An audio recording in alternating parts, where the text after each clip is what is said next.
Voy a leer un cuento breve y un fragmento de un cuento más extenso que pertenecen a mi nuevo libro, Mi gato interior, publicado por la editorial Libros Silvestres con ilustraciones de Hernán Camoleto. Acaba de salir de imprenta hace poquitito, este año, septiembre de 2021.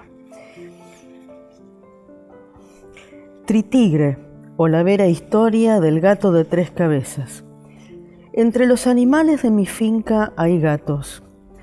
Son, en su mayoría, mestizos, con una alta prevalencia genética de rojo y de blanco. De pelaje atigrado, rubio rojizo, ese hermoso y variado color de pelaje que en los gatos se conoce como colorado, naranjita, ginger o jengibre. Mis gatos colorados son portadores de blanco. Este rasgo del color blanco se manifiesta en algunos individuos en la zona ventral, manos, patas traseras y parte de la cara. Otros son todos colorados. Las rayas atigradas o tabis son desparejas, formando más bien vetas marmoladas. Del hocico al coxis, mis gatos tienen tres franjas longitudinales que les surcan el lomo como las de un zucchini. Las colas son anilladas. El jengibre viene en dos hermosos tonos, uno más claro y rubio, amarillo, color trigo, y otro rojizo y más oscuro, como caoba o miel de algarrobo, o como la capa de un caballo alazán. Son todos ellos excelentes cazadores, como pude comprobar. Mis marleras, graneros y demás despensas están prácticamente libres de ratones gracias a mis gatos. Mi gato interior. Mi gato interior despertó de madrugada. Sentí sus invisibles patas caminar desde mi pecho hasta mis pies. En la oscuridad oí crujir el alimento. Mi gato interior salía así al encuentro de mi gato exterior que arañaba la ventana. Triste me puse cuando se alejaron. A mi pecho había bajado desde el hombro, desde el final del tronco al corazón, mi gato interior. Va y vuelve, sube y baja y sube. Sobre mi hombro derecho lo vio posado muy oscuro la vidente una tarde, y se aterrorizó. Bostezaba y tiritaba de terror la vidente. Aferrábaseme al hombro con sus garras, mi gato interior. Suya es la uña que se clava debajo de mi omóplato, dejando un punto blanco en las radiografías de mi pulmón derecho. Mi gato interior, muy atrevido, se cree cuervo y quiere trepar por el árbol de mi cuerpo hasta el interior de mi cabeza, donde robar la uva brillante de mi glándula pineal. Y cuando eso suceda, espontáneamente me incendiaré.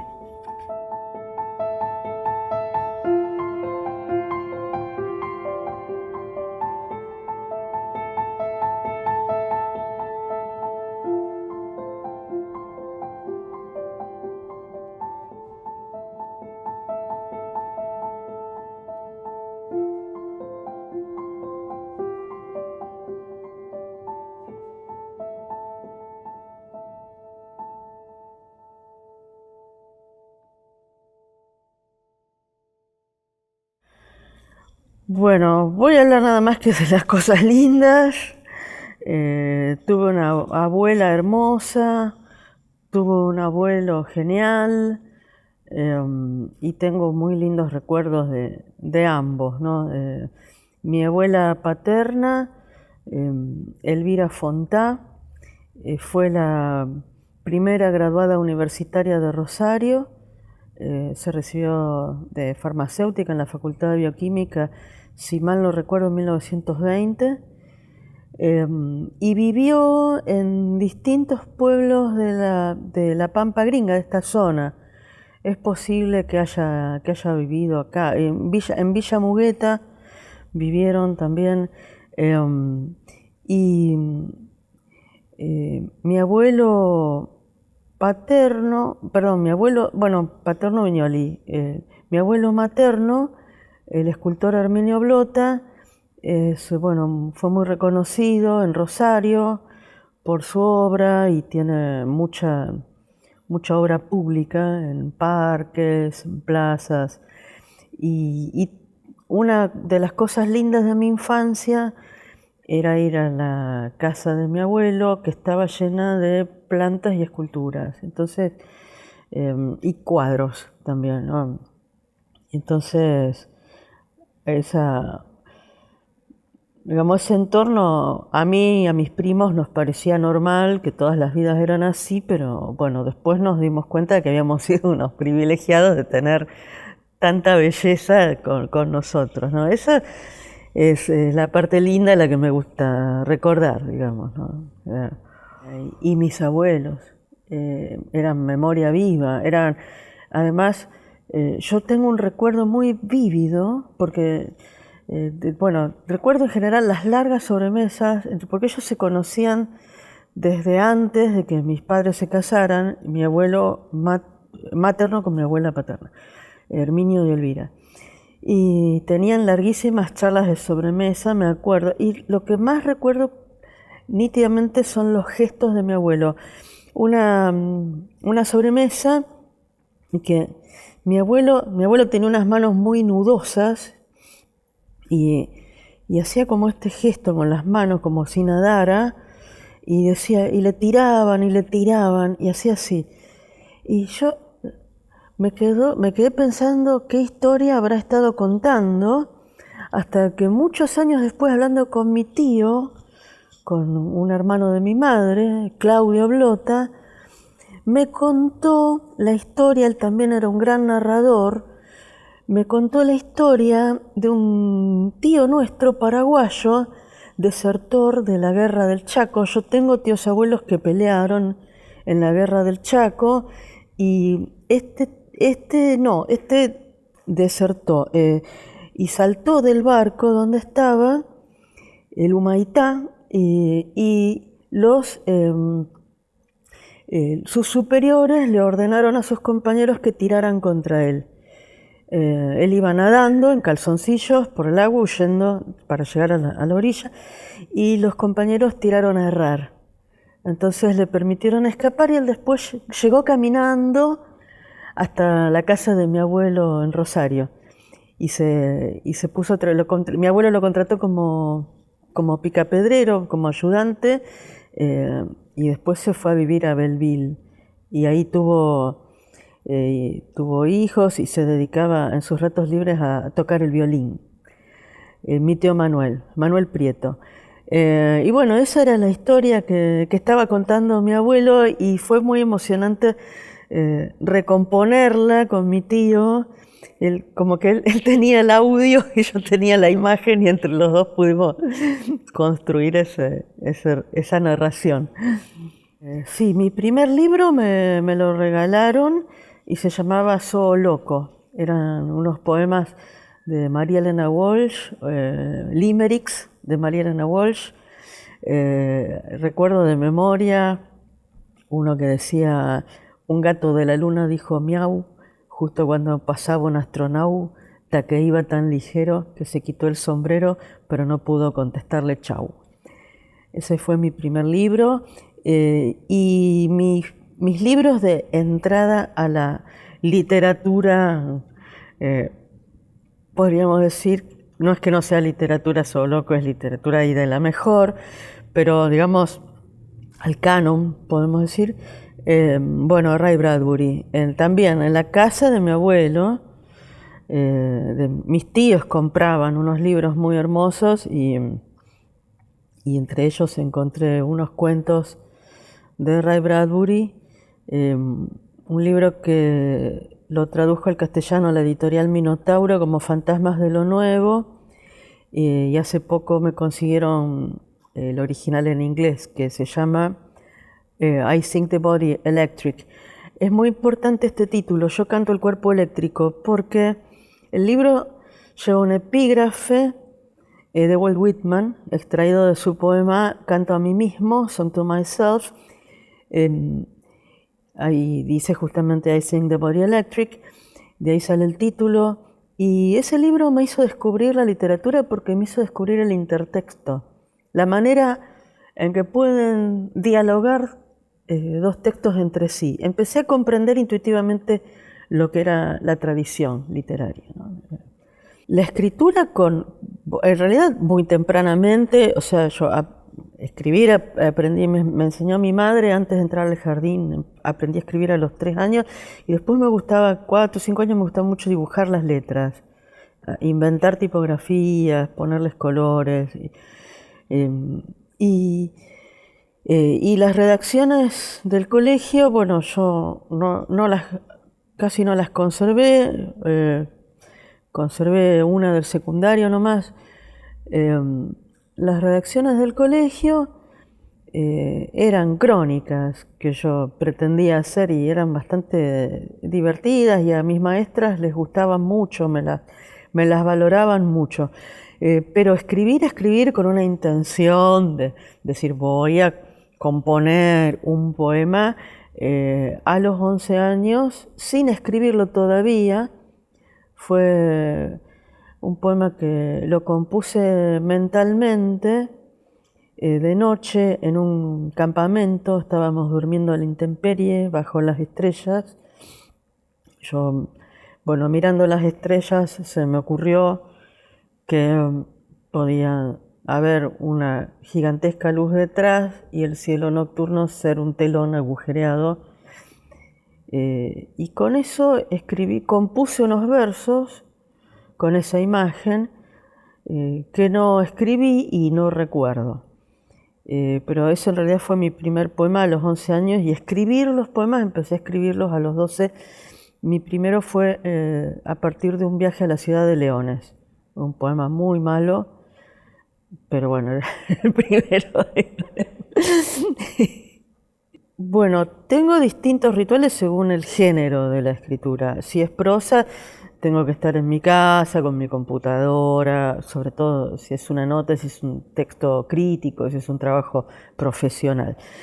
En cambio, la poesía funciona de otra manera completamente distinta. La poesía viene cuando quiere, lo que necesito hacer es silencio.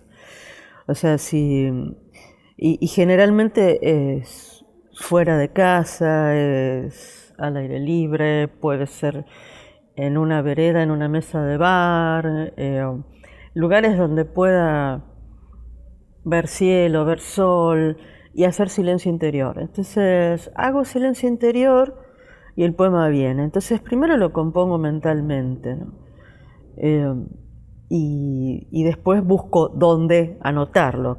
Bueno, si tengo el teléfono a mano en el teléfono, si no en un papel, y después lo paso en limpio a la máquina. También en colectivo, viajando en colectivo, por ahí. En ese ocio forzado, tener que estar sentada. Hay algo de la técnica de meditación, medio intuitivamente también en eso, ¿no? El estar sentada todo ese tiempo, sin poder moverme de ahí, tener que estar en el presente, empezar a sentir la presencia, el presente, y bueno, y ahí el poema viene, ¿no? Bueno, un escritor se forma leyendo y escuchando y conversando con otros escritores. Yo valoro mucho la idea de tradición literaria, no en el sentido conservador, sino que la entiendo como una tradición viva, como una transmisión, donde uno elige a sus propios padres. Son los autores que te emocionan, son esos textos que cuando los encontraste dijiste, yo quisiera escribir así, o yo puedo hacer esto. A mí me pasó con la poesía de Beatriz Vallejos. Al leer poemas de Beatriz Vallejos con esa brevedad, con esa síntesis, yo pensé, puedo hacer esto, es posible, me es factible, yo podría escribir así. Y entonces empiezo a producir una poesía que intenta dialogar con esa otra poesía y busco lo mismo en el encuentro entre pares. Son muy importantes los encuentros de escritores, como los que estamos teniendo ahora, ¿no? Acá en Casilda. Es muy valiosa la posibilidad de conversar entre nosotros, no solamente a través de nuestros textos, sino cara a cara. Y eso es una formación para mí, lectura y escucha, ¿no? y pensamiento sobre el oficio, además de, por supuesto, el hacer, pero solo con el hacer tenés que ser un genio para llegar a alguna parte solo con el hacer, digamos. Y la inspiración, creo en la inspiración, sí. Pienso que, bueno, en prosa es distinto, en prosa se trabaja, en prosa es más trabajo, ¿no? Se trabaja con la información, hay técnicas para eso. Pero sobre todo la prosa que yo practico a diario, que es el periodismo. Pero en la poesía hay algo misterioso que a falta de mejor nombre podemos seguir llamando inspiración. Sí. Mi maestra a través de la obra, Beatriz Vallejos, cuando quise hablar con Beatriz, entrevistarla y le puse un grabador, ella me miró sonriendo y se tocó el corazón. O sea, entonces le digo, fue como, después yo le hice un poema donde digo algo así como que, bueno, solo pude grabar tu silencio, ¿no? Pero Padeletti de ambas formas, a través de su obra y de las charlas con él, ¿no? Hugo Padeletti, nacido en Alcorta, fallecido en San Telmo, Buenos Aires. Y a través de sus dibujos también me enseñó mucho. Y a través de su vida, de su modo de vivir, ver su casa. Ver la casa de Padeletti era aprender poesía y aprender arte. Y en la charla, en la intensidad de la larga charla de café, de los encuentros, bueno, Willy Harvey, yo tuve la fortuna de conocerlo y tuvimos larguísimas charlas y también, bueno, aprendí mucho de Harvey, mucho. ¿Qué me da la literatura que no me da otra cosa?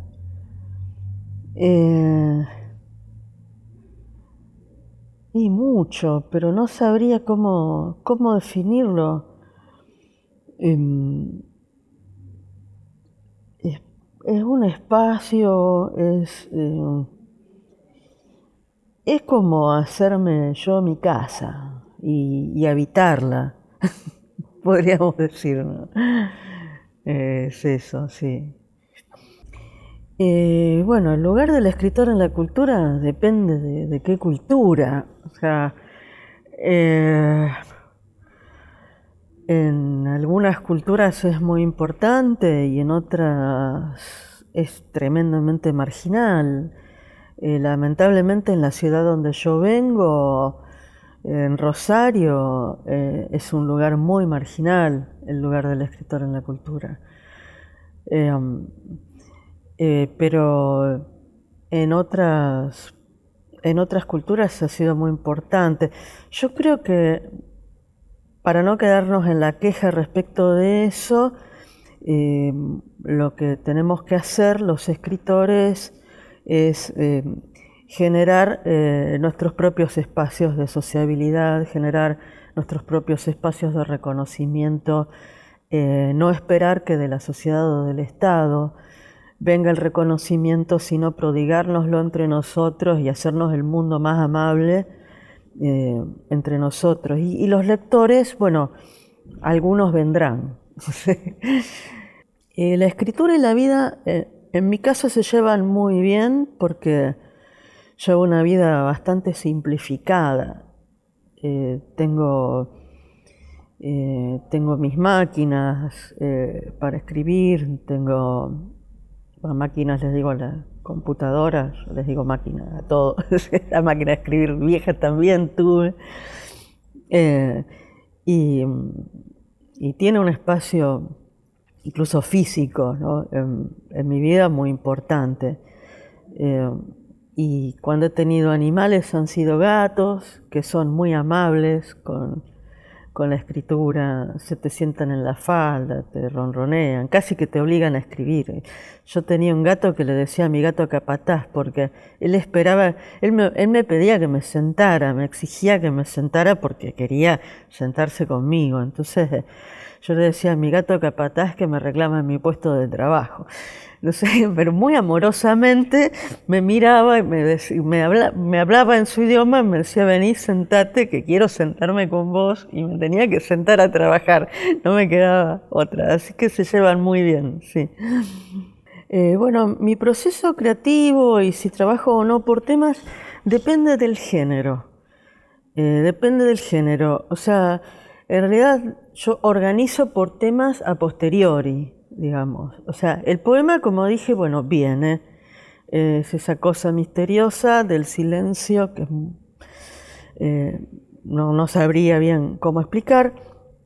Y en la prosa, bueno, ya hay algo más del orden del proyecto, pero también hay un impulso, ¿no?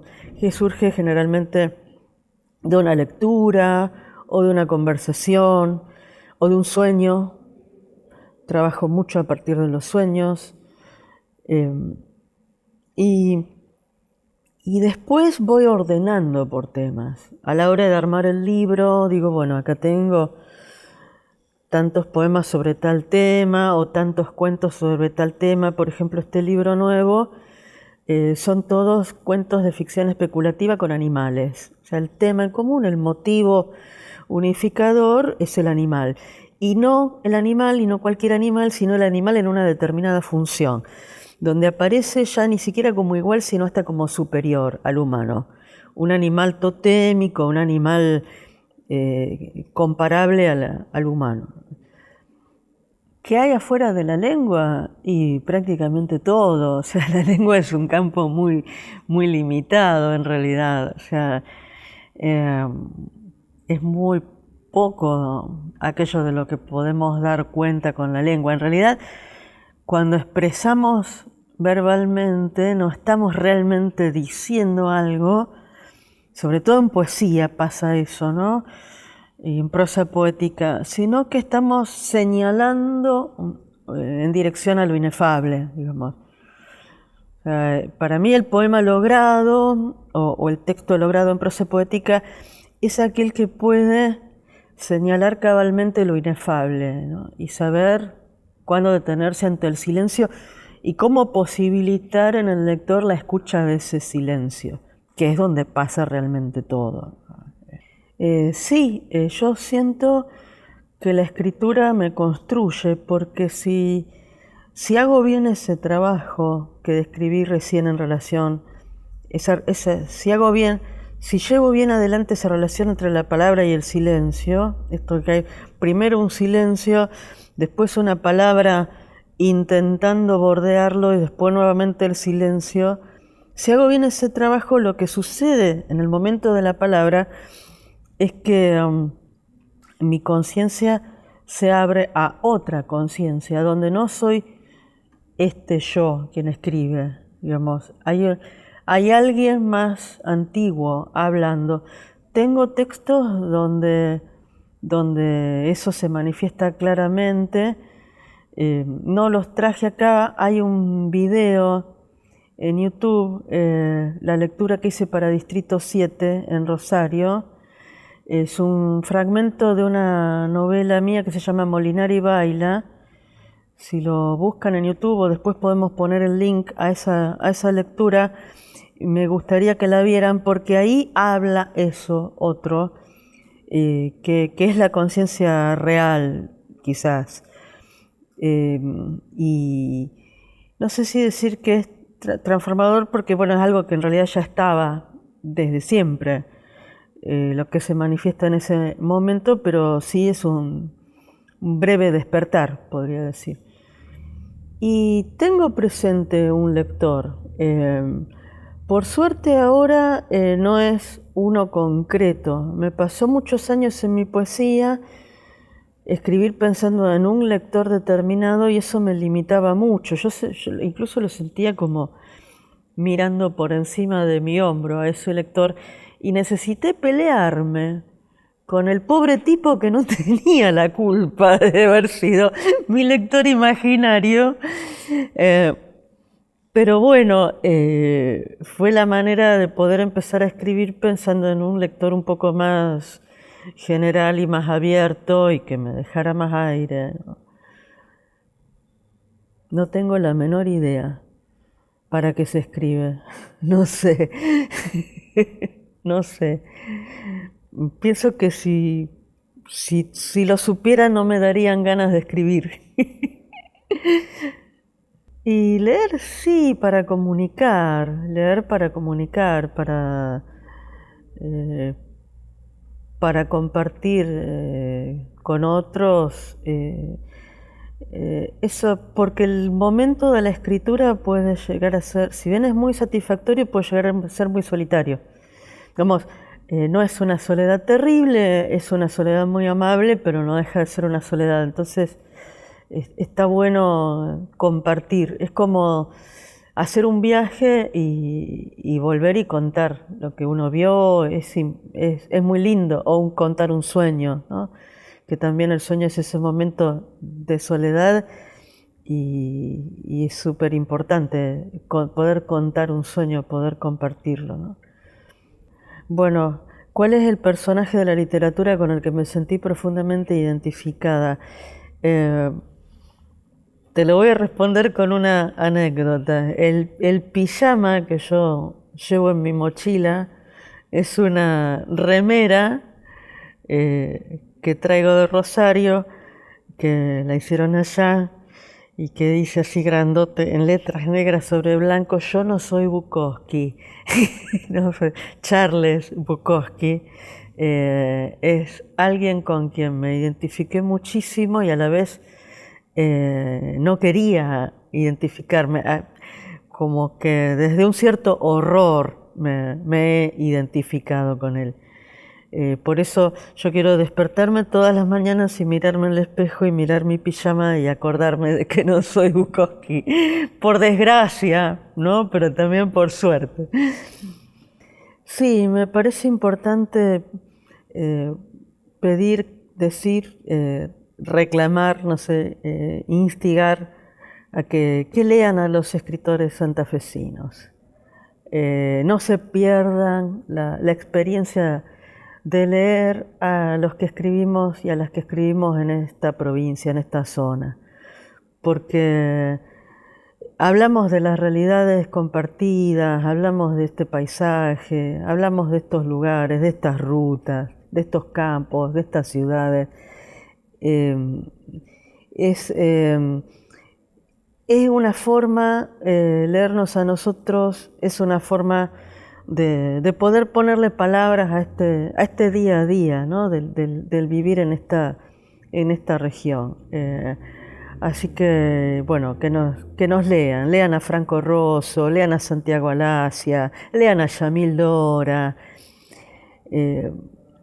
lean a Elda Mazzoni, que fue una gran poeta de Rafaela, lean a Beatriz Vallejos, a Hugo Padelletti, léannos porque no se vayan de esta vida sin haber tenido la experiencia de leer la literatura que se escribe acá.